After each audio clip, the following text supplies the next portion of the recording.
Hello friends, जैसा कि हम जानते हैं कि हमारी बॉडी डिफरेंट ऑर्गन्स से मिलके बनी है और ये ऑर्गन्स एक दूसरे पे डिपेंडेंट हैं। ये ऑर्गन्स इंडिपेंडेंटली फंक्शन नहीं कर सकते और हमारी बॉडी की प्रॉपर फंक्शनिंग के लिए इन ऑर्गन्स का एक कोऑर्डिनेटेड और इंटीग्रेटेड मैनर में काम करना बहुत ज़रूरी है। और हमारी बॉडी में ये ऑर्गन्स इंटीग्रेटेड और कोऑर्डिनेटेड मैनर में काम करें तो उसके लिए हमारी बॉडी में दो सिस्टम्स हैं जो कंट्रोल और कोऑर्डिनेशन में हेल्प करते हैं, जिनमें एक है नर्वस सिस्टम और दूसरा है एंडोक्राइन सिस्टम, और इन दोनों को कलेक्टिवली हम न्यूरो एंडोक्राइन सिस्टम कहते हैं।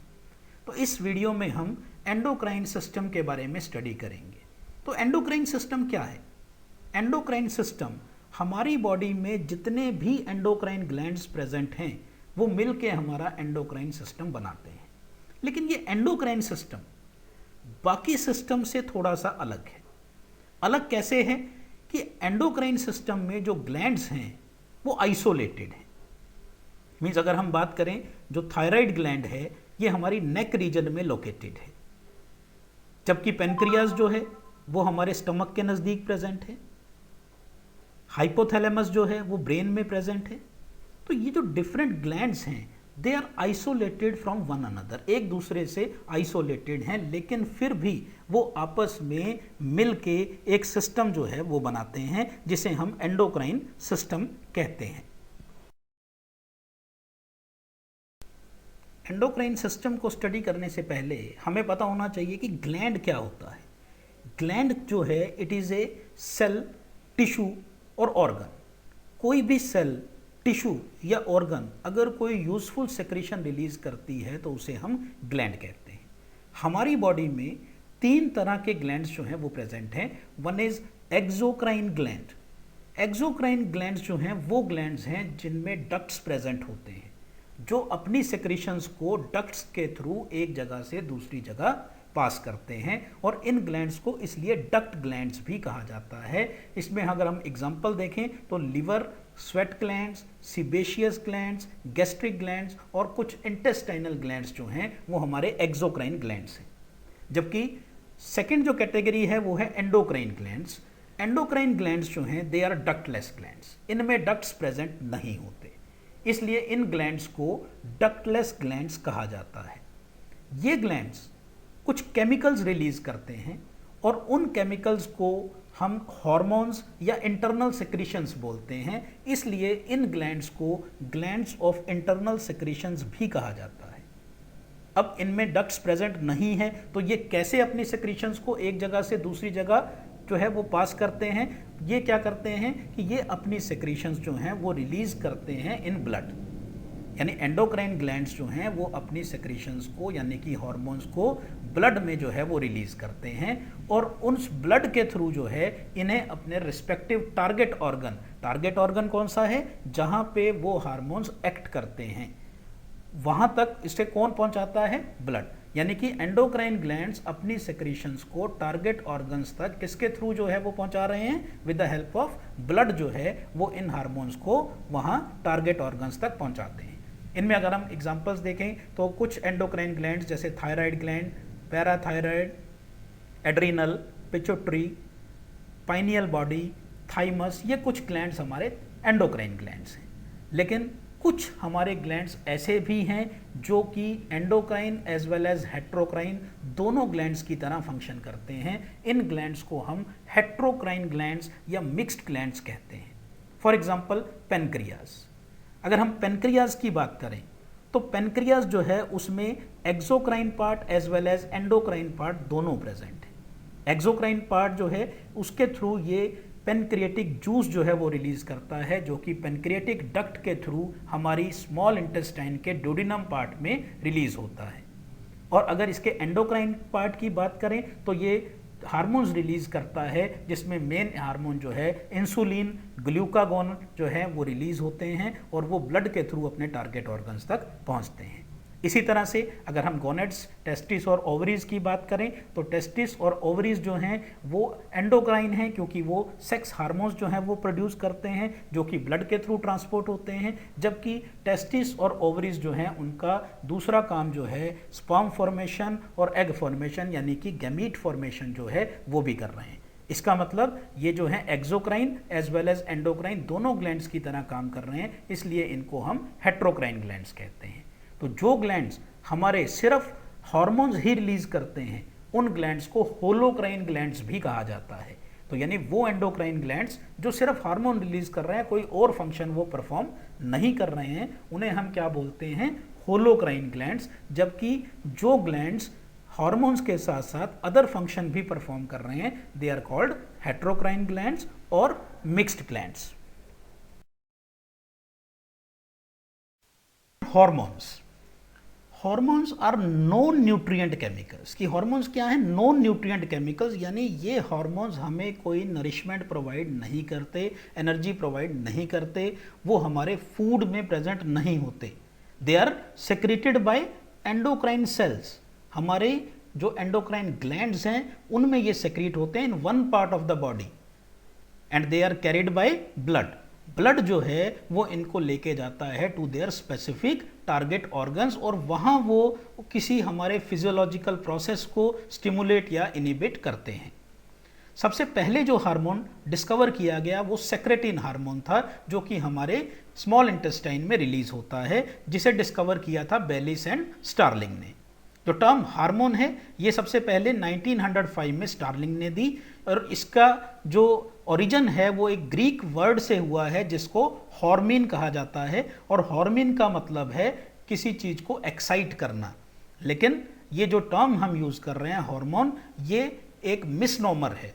मिसनोमर क्या है, क्यों है, क्योंकि हार्मोन का मतलब है टू एक्साइट, लेकिन हार्मोन जरूरी नहीं है किसी प्रोसेस को हमेशा स्टिमुलेट ही करे, हो सकता है वो किसी प्रोसेस को इनिबिट भी करे। तो इसलिए जो हार्मोन है ये हमेशा जरूरी नहीं है कि किसी प्रोसेस को एक्साइट कर रहा है, स्टिमुलेट कर रहा है, वो उस पार्टिकुलर प्रोसेस को क्या कर सकता है, इनिबिट भी कर सकता है। इसलिए जो टर्म हार्मोन है ये एक मिसनोमर है।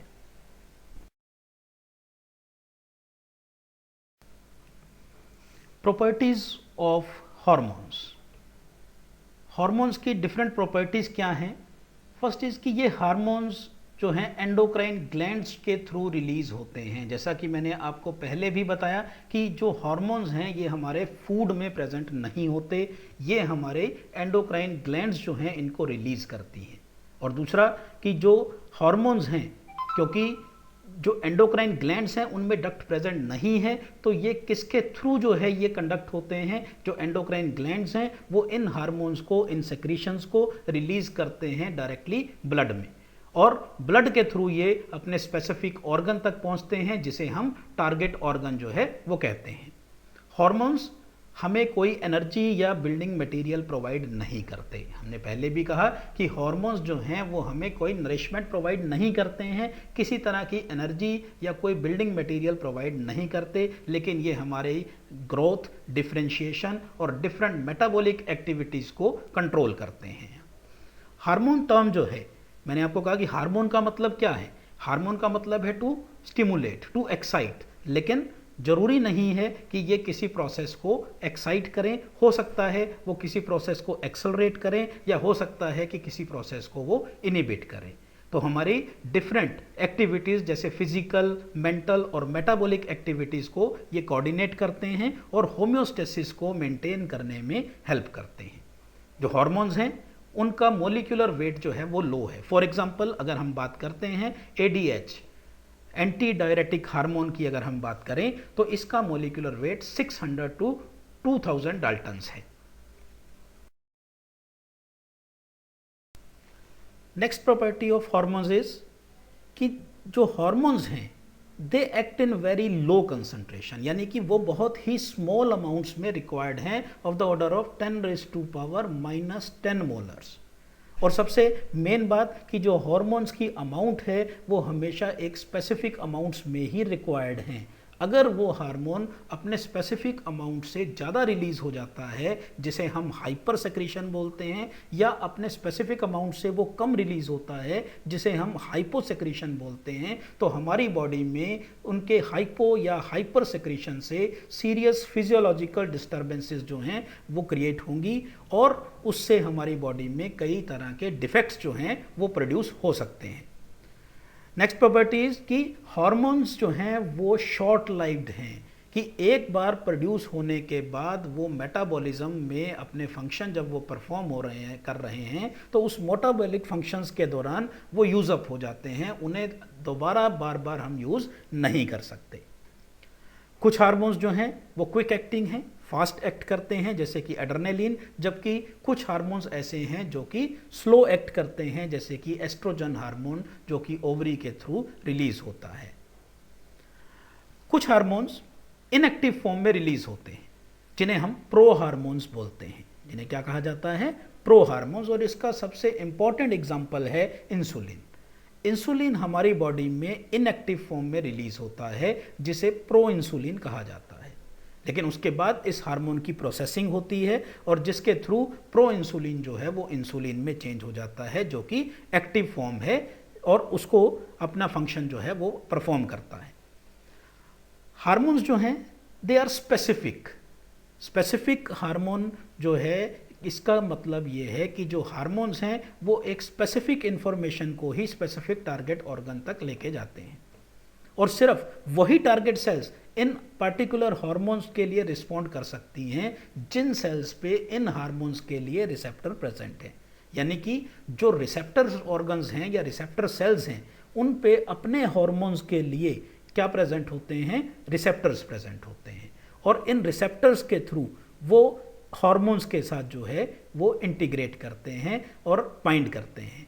तो वही सेल्स या ऑर्गन्स जिस पे एक पर्टिकुलर हार्मोन के लिए रिसेप्टर प्रेजेंट है वही उस हार्मोन के लिए रिस्पॉन्स शो करेगी, कोई और सेल या ऑर्गन उस हार्मोन के लिए रिस्पॉन्स शो नहीं कर सकता।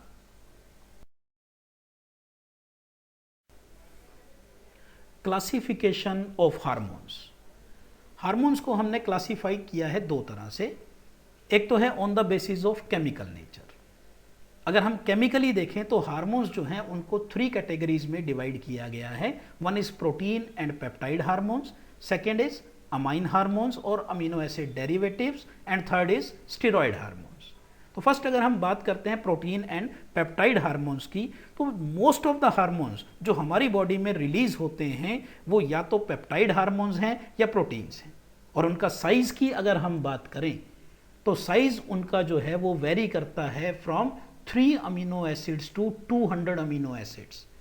3 अमीनो एसिड्स की अगर हम देखें तो थायरोट्रोपिन रिलीजिंग हार्मोन जो है उसमें सिर्फ 3 अमीनो एसिड ही प्रेजेंट हैं, जबकि अगर हम ग्रोथ हार्मोन या प्रोलैक्टिन की बात करें तो उसमें नियर अबाउट 200 अमीनो एसिड्स जो हैं वो प्रेजेंट हैं। और जनरली हम क्या करते हैं कि जो प्रोटीन या जो हार्मोन जिसमें 100 से कम अमीनो एसिड्स प्रेजेंट हैं उसे हम पेप्टाइड हार्मोन कहते हैं, जबकि जिस हार्मोन में 100 से ज़्यादा अमीनो एसिड्स प्रेजेंट है उसे प्रोटीन हार्मोन कहा जाता है। फॉर एग्जाम्पल अगर हम बात करें तो hormones secreted by anterior and posterior pituitary gland, hormones of the pancreas like insulin, glucagon, hormones of parathyroid gland like parathyroid hormone and many other hormones are protein and peptide hormones. Second is amine hormones और amino acid derivatives। कुछ hormones ऐसे हैं जो कि amino acids के through derive होते हैं और इन हार्मोन्स को अमाइन हार्मोन्स या अमीनो एसिड डेरिवेटिव्स कहा जाता है। For example thyroxine hormone, epinephrine and norepinephrine, ये तीनों हार्मोन्स जो हैं एक अमीनो एसिड टायरोसिन जो है उससे डिराइव होते हैं, इसलिए इनको हम अमीनो एसिड डेरिवेटिव्स कहते हैं। इसी तरह से मेलेटोनिन और सेरोटोनिन हार्मोन्स जो हैं ये डिराइव होते हैं अमीनो एसिड ट्रिप्टोफैन के through. Third category of hormones is steroid hormones. Steroid hormones जो हैं दे आर फैट सॉल्युबल, ये फैट में डिसॉल्व हो जाते हैं यहाँ पे, और ये हार्मोन्स जो हैं they are synthesized from cholesterol. इन हार्मोन्स को किससे सिंथेसाइज किया जाता है, कोलेस्ट्रॉल से सिंथेसाइज होते हैं यहाँ पे। इसमें अगर हम एग्जांपल देखें तो हार्मोन्स जो हैं एड्रीनल कॉर्टेक्स के, जैसे कॉर्टिसोल, एल्डोस्टीरोन, ओवरीज से जो हार्मोन, सेक्स हार्मोन रिलीज होते हैं एस्ट्रोजन, प्रोजेस्टेरॉन, टेस्टिस से जो सेक्स हार्मोन रिलीज होता है टेस्टोस्टेरोन, और प्लेसेंटा से जो हार्मोन्स रिलीज होते हैं एस्ट्रोजन और प्रोजेस्टेरॉन, ये सभी हार्मोन्स स्टेरॉयड हार्मोन्स की कैटेगरी में आते हैं।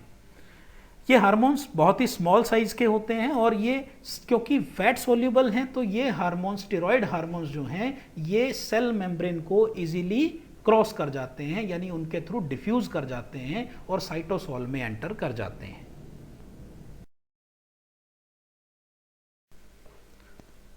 हार्मोन्स को उनके मोड ऑफ एक्शन के बेस पे भी क्लासिफाई किया गया है। On the basis of mode of action hormones जो हैं वो दो तरह के हैं, one is quick acting hormones and second is short acting hormones. Quick acting hormones की अगर हम बात करें तो ये वो हार्मोन्स हैं जो अपना रिस्पॉन्स इमीडिएटली इनिशिएट कर देते हैं फ्रॉम देयर टारगेट सेल्स, यानी जैसे ही वो टारगेट सेल के साथ इंटरेक्ट करते हैं वो अपना जो इफेक्ट है, अपना जो रिस्पॉन्स है वो इमीडिएटली जो है वो स्टार्ट कर देते हैं यहाँ पे। तो इसमें मेनली जो आते हैं वो प्रोटीन, पेप्टाइड और अमाइन हार्मोन्स जो हैं वो इस कैटेगरी में आते हैं। जो प्रोटीन, पेप्टाइड और amine hormones means amino acid derivatives जो हार्मोन्स हैं वो क्विक एक्टिंग हार्मोन्स की कैटेगरी में आते हैं। ये जो हार्मोन्स हैं, इन हार्मोन्स के लिए जो रिसेप्टर है, जैसा कि मैंने आपको बताया कि हर टारगेट ऑर्गन में अपने हार्मोन के लिए एक रिसेप्टर प्रेजेंट होता है और इन हार्मोन्स के लिए जो टारगेट सेल्स पे रिसेप्टर है वो उनके आउटर सरफेस पे ही प्रेजेंट होता है। जो रिसेप्टर है वो कहाँ प्रेजेंट है? Outer surface of the plasma membrane, क्योंकि ये जो हार्मोन्स हैं ये जनरली लार्ज साइज के होते हैं और ये सेल मेम्ब्रेन के थ्रू डिफ्यूज करके सेल में एंटर नहीं कर सकते, इसलिए इनका जो रिसेप्टर होता है वो सेल मेम्ब्रेन पे ही प्रेजेंट है। और ये हार्मोन जैसे ही रिसेप्टर के साथ बाइंड करते हैं तो बाइंड करने के बाद हार्मोन रिसेप्टर कॉम्प्लेक्स बनता है। हार्मोन जैसे ही अपने रिसेप्टर के साथ बाइंड करेगा तो क्या बनेगा वहां पे? Hormone receptor complex. और ये हार्मोन रिसेप्टर कॉम्प्लेक्स ये क्या करता है कि सेल मेम्ब्रेन में एक एंजाइम प्रेजेंट है एडिनाइल साइक्लेज, इसे एक्टिवेट करता है। यानी जैसे ही हार्मोन रिसेप्टर कॉम्प्लेक्स बनता है वो मेम्ब्रेन में एक एंजाइम एडिनाइल साइक्लेज को एक्टिवेट करता है और ये एडिनाइल साइक्लेज क्या करेगा? ये जो एटीपी है सेल में उसे हाइड्रोलाइज करता है साइक्लिक एएमपी में, जो कि सेकेंडरी मैसेंजर का काम करती है। यानी कि जो हार्मोन्स हैं वो किसके थ्रू एक्ट करेंगे? ये जो क्विक एक्टिंग हार्मोन्स हैं ये एक्ट करते हैं थ्रू साइक्लिक एएमपी, जिसे सेकेंडरी मैसेंजर कहा जाता है। यहाँ प्राइमरी मैसेंजर कौन है? हार्मोन्स। हार्मोन्स जो हैं they act as primary messenger, जबकि जब वो सेल मेम्ब्रेन के रिसेप्टर से बाइंड करते हैं उसके बाइंड करने के बाद एडिनाइल साइक्लेज एक्टिवेट होता है और वो एंजाइम जो है एटीपी को साइक्लिक एएमपी में चेंज करता है और ये साइक्लिक एएमपी सेकेंडरी मैसेंजर का काम करता है। और ये साइक्लिक एएमपी जो सेकेंडरी मैसेंजर है ये सेल्स के दूसरे एंजाइम्स को एक्टिवेट करता है और एक कैस्केड इफेक्ट जो है वो कॉज करता है, जिससे कि अदर एंजाइम्स जो हैं वो एक्टिवेट होते हैं और एक रिस्पॉन्स जो है वो प्रोड्यूस होता है। तो इसलिए क्योंकि ये हार्मोन्स किसके थ्रू जो है वो एक्ट कर रहे हैं? Through cyclic AMP, secondary messenger के थ्रू एक्ट कर रहे हैं, तो इनका मोड ऑफ एक्शन जो है इसे हम सेकेंड मैसेंजर हाइपोथेसिस जो है ये कहते हैं। जबकि सेकेंड कैटेगरी जो है वो है शॉर्ट एक्टिंग हार्मोन्स, कि ये हार्मोन्स जो है अपना रिस्पॉन्स जो इनिशिएट करते हैं ये कुछ टाइम के बाद ये अपना रिस्पॉन्स जो है वो इनिशिएट करते हैं। क्योंकि क्विक एक्टिंग हार्मोन्स क्या कर रहे थे? वो अपना रिस्पॉन्स इमीडिएटली जो है टारगेट सेल्स के साथ बाइंड करते ही अपना रिस्पॉन्स जो है वो शो कर रहे थे, जबकि जो शॉर्ट एक्टिंग हार्मोन्स हैं ये अपना रिस्पॉन्स कुछ टाइम के बाद शो करते हैं। इसमें मेनली स्टेरॉयड हार्मोन्स आ जाते हैं। स्टेरॉयड हार्मोन जैसे कि हमने कहा टेस्टिस, ओवरीज या एड्रीनल कॉर्टेक्स के जो हार्मोन्स हैं ये स्टेरॉयड हार्मोन्स हैं। और स्टेरॉयड हार्मोन्स जो हैं वो किसके बने होते हैं? They are made up of fats, they are soluble in fats. Cholesterol से ये डिराइव होते हैं और फैट में सोल्यूबल हैं। तो फैट में सॉल्युबल होने की वजह से और स्मॉल साइज की वजह से ये सेल मेम्ब्रेन के थ्रू डिफ्यूज कर जाते हैं।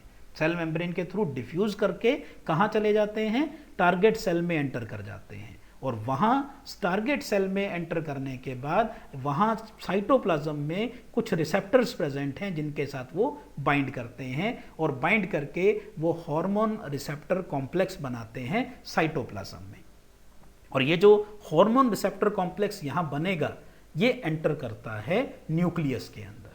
जो हार्मोन रिसेप्टर कॉम्प्लेक्स है वो कहाँ एंटर करेगा, न्यूक्लियस में, और न्यूक्लियस में एंटर करने के बाद वो कुछ स्पेसिफिक जीन्स को, डीएनए को एक्टिवेट करते हैं, जिससे कि एमआरएनए की सिंथेसिस जो है वो होती है।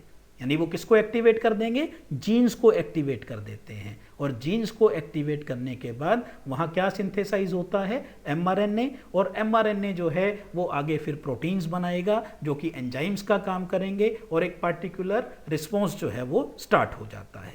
तो क्योंकि यहाँ पे ये जो हॉर्मोन्स है ये एक्ट कर रहे हैं थ्रू प्रोडक्शन ऑफ एमआरएनए, तो इनके मैकेनिज्म ऑफ एक्शन को हम एमआरएनए हाइपोथेसिस कहते हैं।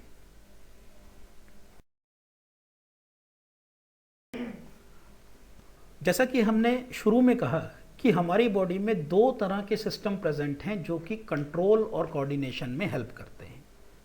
One is nervous system and second is endocrine या हार्मोनल सिस्टम। तो इन दोनों सिस्टम्स में क्या डिफरेंसेस हैं वो हम यहाँ पे डिस्कस करेंगे।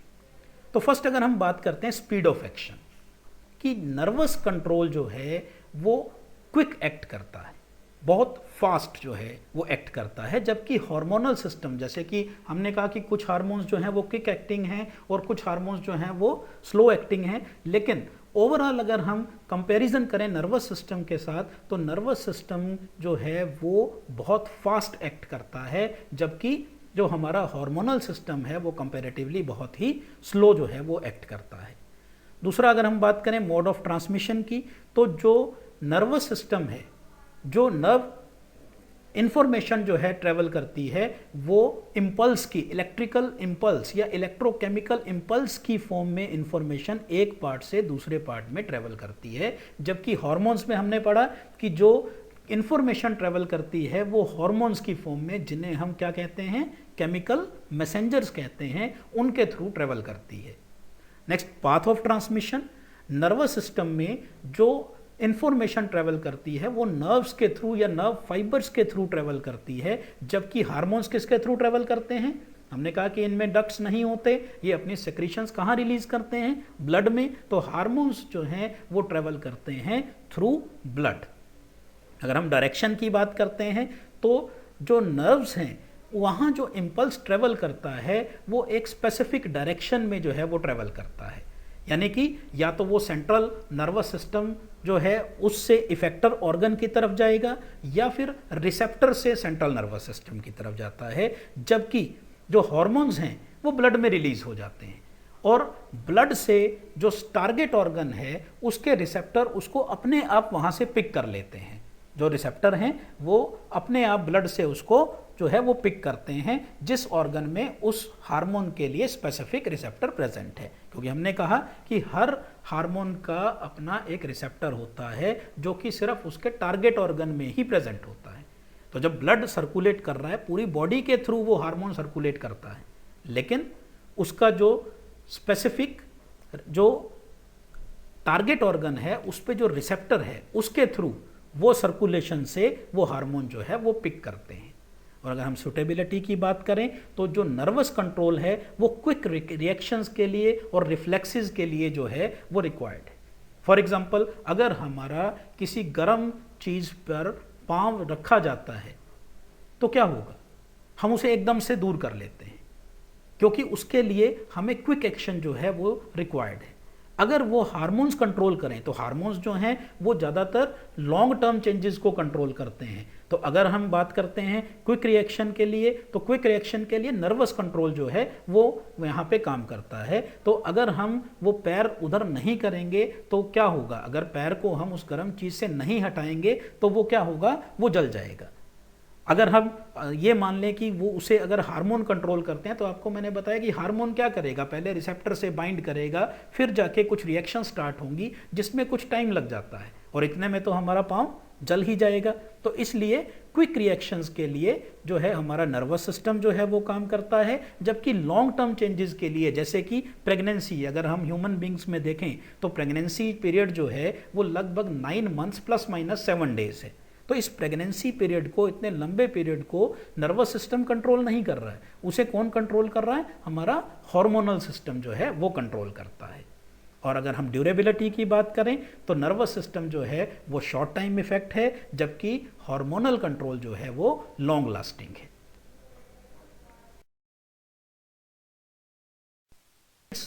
इस वीडियो में हमने एंडोक्राइन ग्लैंड्स और हार्मोन्स के बारे में डिस्कस किया। अगर अभी तक आपने मेरा चैनल सब्सक्राइब नहीं किया है तो प्लीज़ इसे सब्सक्राइब करें। Thank you.